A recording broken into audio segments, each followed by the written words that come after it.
Good evening students. आज हम एक और नया टॉपिक पे बात करेंगे। एक और नाटक हाविस मंजुला पद्मनाभन के द्वारा लिखा गया नाटक है और यह नाटक एक भविष्यवादी और डिस्टोपियन तो स्वप्न है ना, यूटोपियन बड़ा बहुत अच्छा सपना या बहुत अच्छी दुनिया जिसमें सब कुछ परफेक्ट है और दुस्वप्न जिसमें सब कुछ डिसऑर्डर्ड है, सब कुछ बिगड़ा हुआ है, ऐसा सोसाइटी। तो उस पे बेस्ड ये नाटक है जो अंग बिक्री और मानवीय संबंधों के व्यावसायीकरण पर केंद्रित है। होता है, अंग बिक्री होती है ना, हॉस्पिटल्स में। इवन मैं अभी कहीं किसी का वीडियो देख रही थी कि कोई पर्सन बना रहा है हॉस्पिटल से और कह रहा है कि हमें बहुत टॉर्चर किया जाता है क्योंकि हमारी जब रात को हॉस्पिटल के बाद मीटिंग होती है, मैंने जब भी उनकी वीकली मीटिंग या कुछ या रात को देर रात मीटिंग होती है रोज़, तो उसमें या वीकली मीटिंग में उन लोगों को बहुत टॉर्चर किया जाता है कि तुमको क्यों रखा है, आज सवेरे कितने पेशेंट आए, कितनों को ज़बरदस्ती, मतलब ज़बरदस्ती तो नहीं बोला उसने, पर कितनों को ये टेस्ट रेफ़र किया, ये टेस्ट दिया, कितनों तो उसने कहा सर उनके पास रीसेंट टेस्ट थे, अभी उन्होंने कहीं और से कराया। तो उसको बहुत डांट पड़ी कि तुमने बोला नहीं कि नहीं नहीं वो नहीं चलेगा, अभी नया करवाना है और ऐसा, और उसको ये वाले ऑपरेशन और इसके लिए सजेस्ट करना, इस तरह की प्रैक्टिसेस होती हैं, ये रियल बात है। तो इसी पे कुछ कहीं पर यह नाटक आधारित है। यह नाटक 1997 में ओनासिस पुरस्कार जीतने के बाद काफ़ी प्रसिद्ध हुआ। तो इनको ओनासिस अवार्ड मिला और उसके बाद इसको काफ़ी फेम मिली।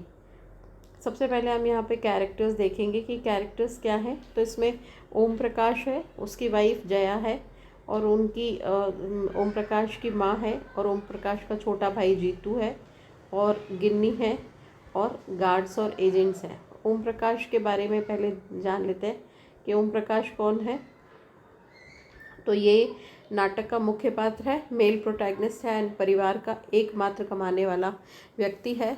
वह एक बेरोजगार युवक है जो अपने परिवार की गरीबी दूर करने के लिए अपने अंगों को बेचने का समझौता करता है कि अगर बहुत महंगे बिकते हैं तो भगवान ने हमें 2 पार्ट दिए हैं, अगर 2 किडनी दी है तो एक किडनी निकालने में क्या दिक्कत है। इस तरह से वो अपने अंगों को बेच देता है, अगर एक अंग से काम चल पाता है तो। वह आशावादी है लेकिन धीरे धीरे इस समझौते के भयानक परिणामों को समझता है कि अगर उसने बेच तो दिया लेकिन उसके क्या परिणाम हो सकते हैं। जया उसकी पत्नी है और वह शुरुआत में होम के फैसले से सहमत नहीं होती, लेकिन परिवार की बेहतरी जीवन शैली के लिए उसे स्वीकार कर लेती है। जनरली पत्नियां ऐसा करती हैं, किसी और माहौल से आती हैं लेकिन पति के साथ फिर वो वैसी ही हो जाती हैं। और फिर वह माँ बनने की तीव्र इच्छा रखती है लेकिन अंगदान के समझौते के कारण उसकी यह इच्छा बाधित होती है, बेचारी माँ नहीं बन पाती। वह परिवार के लिए एक नैतिक केंद्र के रूप में कार्य करती है, अच्छी लेडी है, सबका ध्यान रखती है और शोषण का विरोध करने का प्रयास करती है कि लोग उसे शोषित ना उनके परिवार को शोषित ना करें। माँ जो है वो ओम और जीतू की माँ है, वो एक बुजुर्ग महिला है और जो गरीबी से मुक्ति पाने के लिए धन और भौतिक सुख सुविधाओं की लालसा रखती है।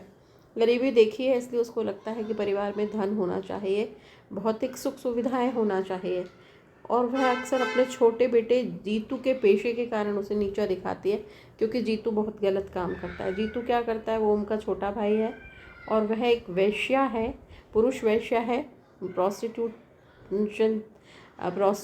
है, वो मेल प्रॉस्टिट्यूट, और परिवार द्वारा ब्लैक शीप माना जाता है। नेचुरली इतना गलत काम करता है तो उसको ब्लैक शीप बोलते हैं, काला भेड़। वह अपनी शर्तों पर जीना चाहता है और परिवार के पारंपरिक मूल्यों से अलग है। उसको परिवार के पारंपरिक मूल्यों से कोई लेना देना नहीं, वह अपनी शर्तों पर जीता है।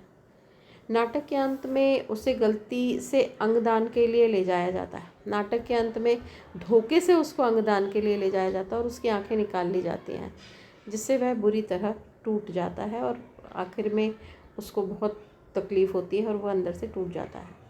गिन्नी एक धनी अमेरिका महिला जो अंगों की संभावित प्राप्त करता है, वो अमेरिकी महिला है और वो लेती है अंगों को।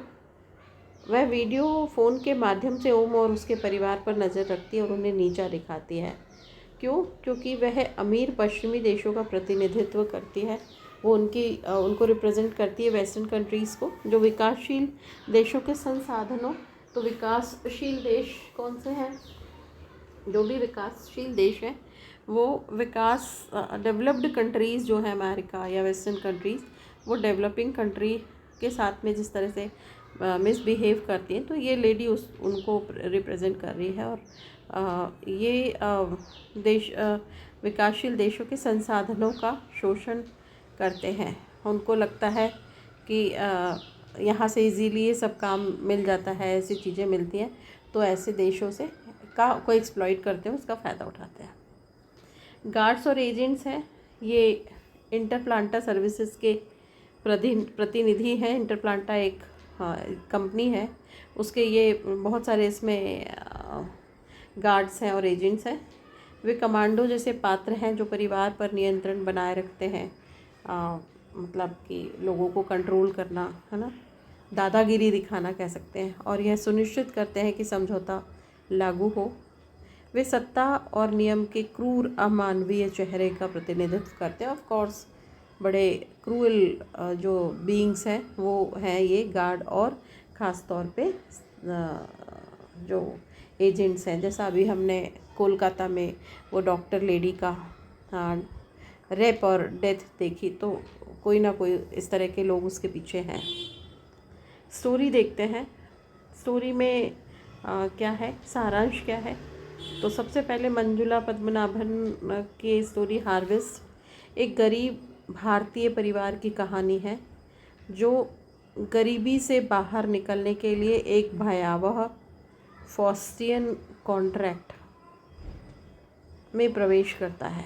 फॉस्टियन कॉन्ट्रैक्ट है ना, हमने डॉक्टर फॉस्टस भी पढ़ा है, तो उसको कहते हैं ना कि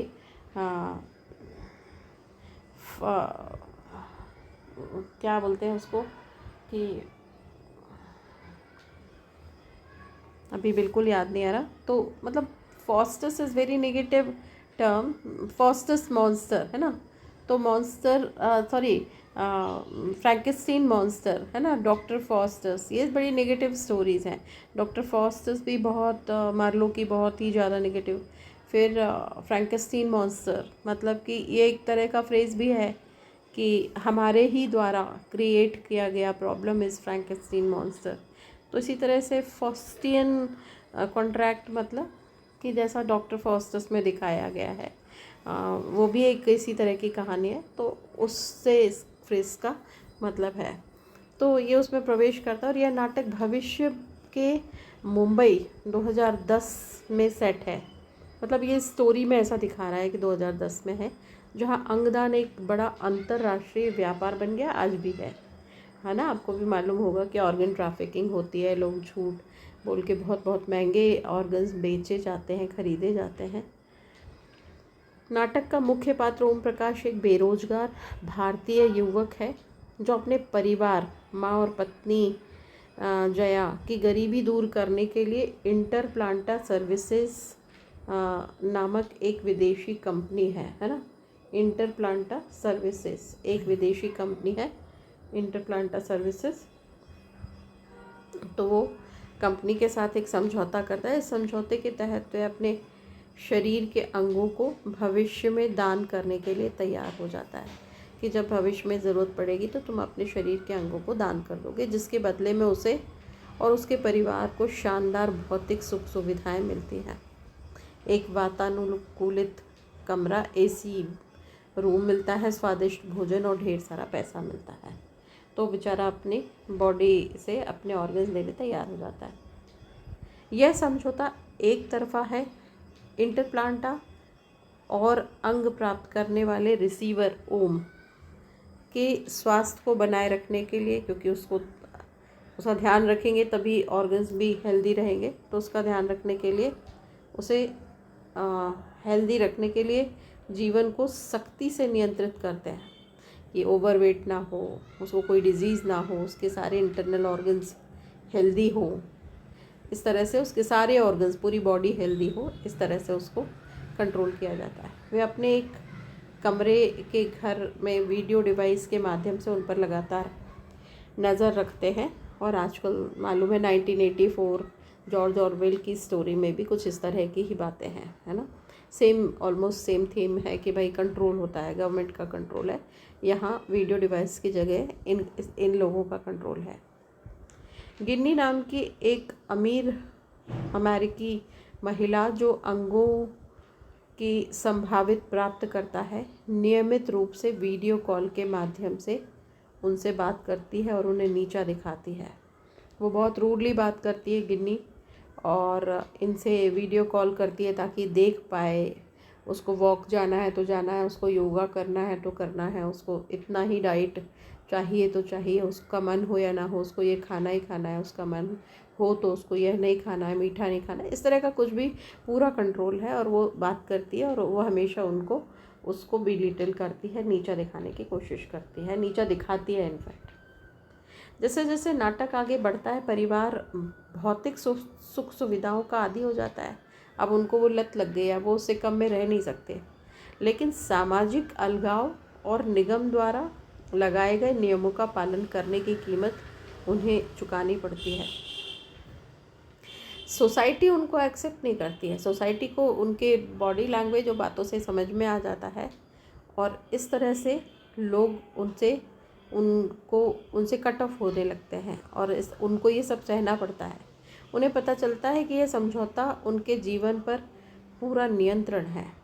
वो समझौता तो कर लेते हैं, लेकिन फिर now they are being operated by such people जो उनको पूरे टाइम कंट्रोल करते हैं। नाटक का मोड़ तब आता है जब अंगों को हार्वेस्ट करने का दिन आता है। अब अंगों को काटने का दिन आ गया। एक गलती से गार्ड ओम के बजाय उसके भाई जीतू को ले जाते हैं।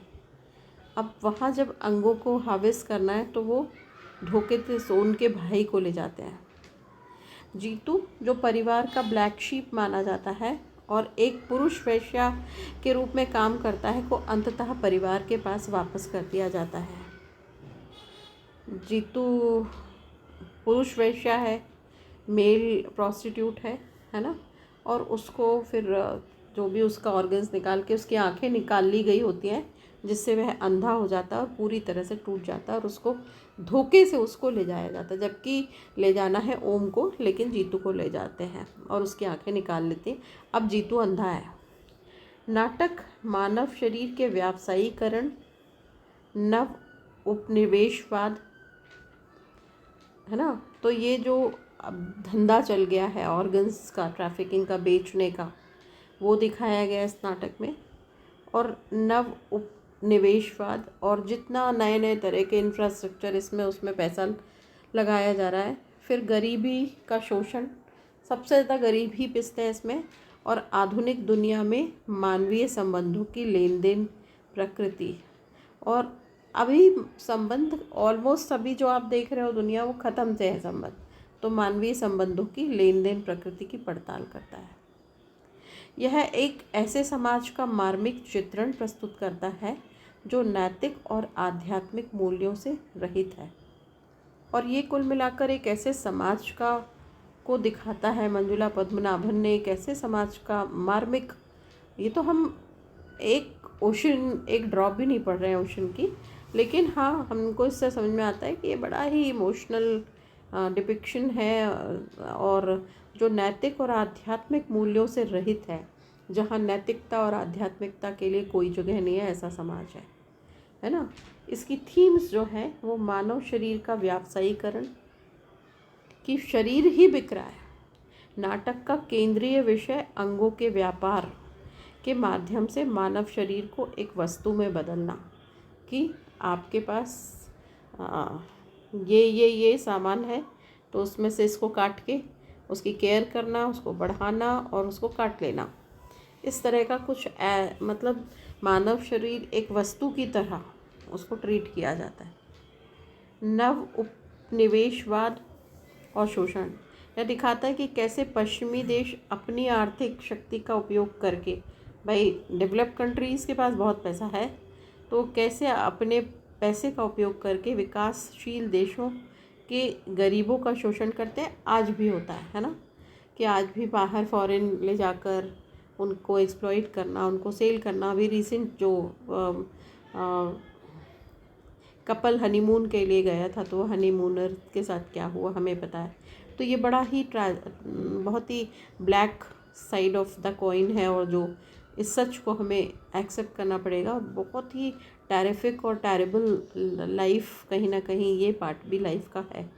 तो इस तरह से जो फॉरेनर्स या पैसे वाले या डेवलप्ड कंट्रीज़ हैं, वो गरीबों को, ये तो थोड़ा सा डिफरेंट केस है जो हनीमूनर्स का है, लेकिन समवॉट कहीं ना कहीं शोषण हो रहा है। फिर प्रौद्योगिकी का प्रभाव। नाटक में प्रौद्योगिकी का उपयोग निगरानी, नियंत्रण और शोषण के साधन के रूप में दिखाया गया। टेक्निकली हम जितने हाई हैं उतना ही ज़्यादा मिसयूज़ हो रहा है। ये हम सब देख रहे हैं आज की डेट में। आप देख रहे हो इतना सारा जो फिशिंग होती है, पैसे हैं, अकाउंट हैक होते हैं, ये सब कुछ प्रौद्योगिकी का प्रभाव है। फिर पूंजीवाद और नैतिकता। यह सवाल उठता है कि क्या पूंजीवाद की अंधी दौड़ में नैतिकता और मानवीय मूल्य खो गए हैं, और खो ही गए। इस सच को हमें एक्सेप्ट करना पड़ेगा कि जहाँ पर मॉरल और ह्यूमन वैल्यूज़ की कोई वैल्यू नहीं है। और फिर परिवार और रिश्ते, परिवार के सदस्यों के बीच संबंधों की जटिलता, और कैसे पैसे के लालच में ये रिश्ते भी टूट जाते हैं। आपने देखा कई फैमिलीज़ के संबंध कॉम्प्लिकेटेड होते जा रहे हैं, और भाई भाई के साथ नहीं रहना चाहता, फैमिलीज़ ब्रोकन अप हो रही हैं। जो पहले एक्सटेंडेड फैमिली थी, फिर जॉइंट फैमिली थी, फिर न्यूक्लियर फैमिली है, अब न्यूक्लियर में भी बहुत सारे लोग अकेले अकेले रह रहे हैं। तो इस तरह का इसमें परिवार और रिश्ते भी एक थीम है। फिर पहचान का संकट। पात्रों को अपनी पहचान और गरिमा के नुकसान का सामना करना पड़ता है। अगर वो, हम आज इतना यूज़ कर रहे हैं टेक्नोलॉजी का, फेसबुक, सोशल मीडिया, कुछ भी, कोई भी, इंस्टाग्राम और भी है अदर प्लेटफॉर्म्स, लेकिन कहीं ना कहीं अपनी पहचान और गरिमा जो हम बना के रखना चाहते हैं, हम देखते कैसे वीडियोज़ आते हैं, कैसे रील्स आते हैं, तो कहीं ना कहीं इसका नुकसान, पहचान होने का संकट भी है। तो ये इस तरह का थोड़ा अलग नाटक है जो हार्वेस्ट है ना, कि हम क्या बोते हैं और क्या काटते हैं, तो क्या हार्वेस्ट करते हैं हम लाइफ में, ये दिखाया है। तो ये मैंने हिंदी में बनाया, अब मैं इंग्लिश में बना रही हूँ।